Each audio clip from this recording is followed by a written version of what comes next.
Odo is back in IDW's brand new Star Trek Deep Space Nine comic book series. This four-parter is taking us back to the world and adventures of Deep Space Nine. Let's jump in and pick up where we last left off in the third issue. Hello everyone, my name is Captain Jack and welcome to Trek Central.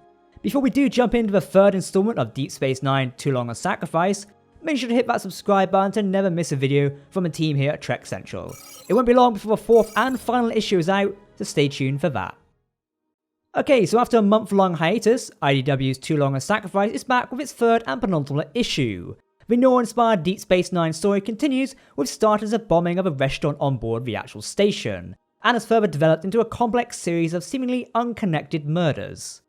Constable Odo has worked tirelessly to stop the attacks and find the person or persons behind them, but has thus far proved unable.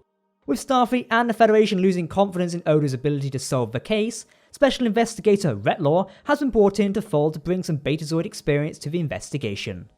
Now we start the issue with a flashback of Retlaw and his daughter Joy on the home planet of Betazed during the Dominion invasion. It's interesting to see this important event depicted as it was never dramatised in the show. The event was depicted in the 2002 novel titled The Battle of Betazed by Charlotte Douglas and Suzanne Kearney, but has otherwise been largely left to fan speculation. As the flashback continues, we see Retlaw and his daughter evacuate from the planet as Federation ships battle the Dominion in orbit around the planet. Additionally, in the flashback, we see a Sovereign-class starship, the same class as the USS Enterprise E. It's possible that this ship could in fact be the Enterprise E, since the activities of the ship during the events of the Dominion War are still largely unknown. The Enterprise E was launched in 2372, and the invasion of Betazed occurred in 2374, so the timelines do match up.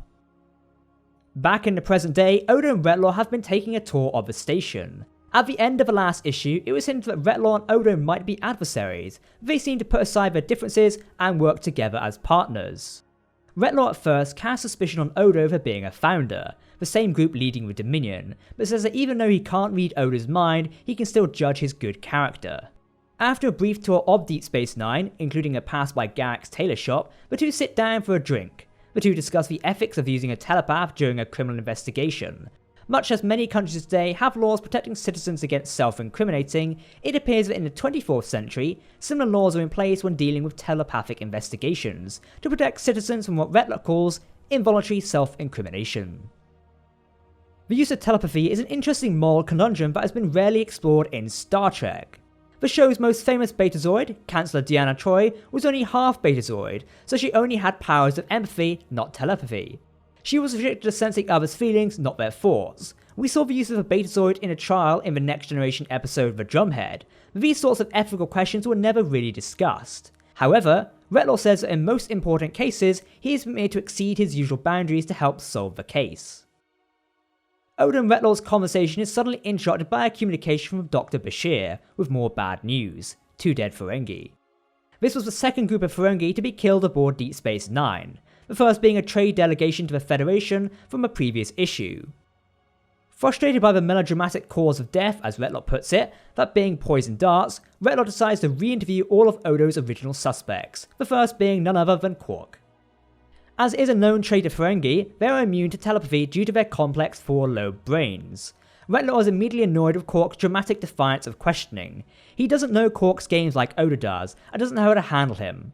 Odo and Quark have a special love-hate relationship that could definitely not be replicated with Retlaw, no matter how good of an investigator he actually is. Retlaw's re-interviewing takes him back to the Nausicaans that were arrested last issue for smuggling illegal weapons aboard the station. The Nausicaans attempt to brush off Retlaw by refusing to answer any of his questions, but it takes Retlaw all but a few seconds to read the Nausicaan's mind and find a name: Ensign Colmore Schroeder. Later, Odo, Retlaw, and Captain Sisko question the Ensign.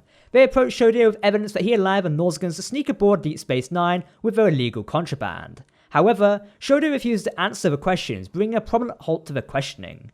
As Retlaw probes further to read Schroeder's mind, he finds that he's mysteriously blocked from using his telepathic abilities on the Ensign. It is unclear that may be causing the telepathic block, but one thing is clear: the Ensign is not an innocent man. Now, after a brief discussion of Garrick, it is discovered that Ensign Schroeder was seen meeting with a Bajoran Vedic in his shop.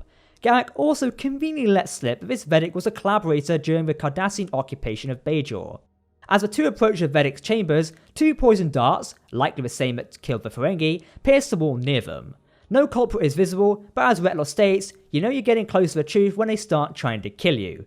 It is possible that these darts were just a warning, as the would-be killer completely had the jump on the two men. In the final scene of this issue, Odo and Retlaw confront Vedek Talir and question his connection to the Ensign Shodir and Kaiden, the Bajoran that was killed in cold blood last issue. We end issue 3 with an intense showdown between Retlaw and Talir, unsure what each man would do next. While more questions were raised than answered this issue, more pieces were added to the puzzle to set up an exciting conclusion. It is fun to watch this new character Retlaw shake up the dynamic with the usual Deep Space Nine crew, but it does feel at times that he has been given a spotlight over the fan favourite characters. With the next issue being the final in our 4-part story, the mystery of the attacks and murders aboard Deep Space Nine will be revealed.